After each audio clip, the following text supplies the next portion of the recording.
janë duke e kryer punën e vet në këtë formë dhe ne do të thirremi se do të gjithëherë të promovojmë dhe të sensibilizojmë se institucionet kanë ligje, kanë rregullore dhe do të kërkojnë me njëherë zbatueshmëri.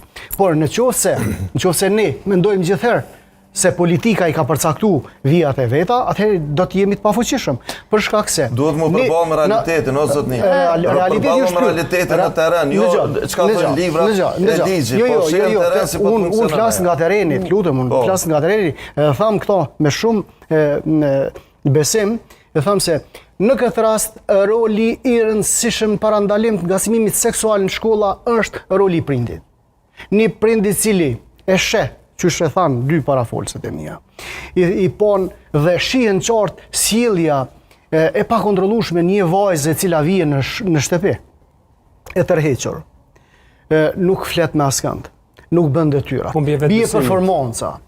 Nuk ka interesim për zhvilluar gjitha ato nevojat mbi bazën e moshës kronologjike në zhvillim.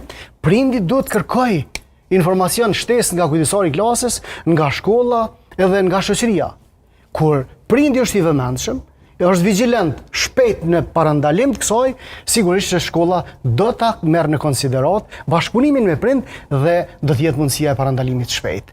Por prind, si tha kolegja, janë të ngarkuar, kanë punë, i lajnë fëmijët anash, nuk merren shumë me zhvillimet e tyre dhe ata mbesin gjithherë tu e zhvillu ndjenjen që e përmenda në fillim, ndjenjen e inferioritetit dhe varësisë, për shkak se perverzi ka për obligim t'i plotësoj nevojat e veta, mbi shkaktimin e dëmeve cilat ka të bëj kryesisht tek fëmia që ta bëj inferior, ta bëj vartës, që tani fëmia nuk ka me guzoft në asnjë mënyrë, si tha e nderuria, pse s'po tregohen rastet.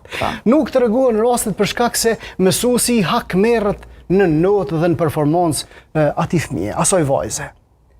Dhe tani do të thotë ai me kalimin e kohës krijoi ndjenja inferioriteti, krijoi ndjenjen e varësisë për cilën ajo nuk mundet me qenë vetja, me një vetbesim dhe vetvlerësim për veten e vet, dhe guximin për të thënë dhe për të kërkuar realitetin e të drejtës së vet në shkollë, atëherë ajo do të heshtë dhe tani ky e ka mundësinë e mirë ta kryej projektin për cilën e ka nis qysh në ditën e parë, duke e ledhatu me aspektin e një ngacmimi seksual verbal që duke e stimulu, tu i tho fjalë të mira, po dukesh mirë, je vajze mirë, je stil mirë, ke vesh gjëra të bukura.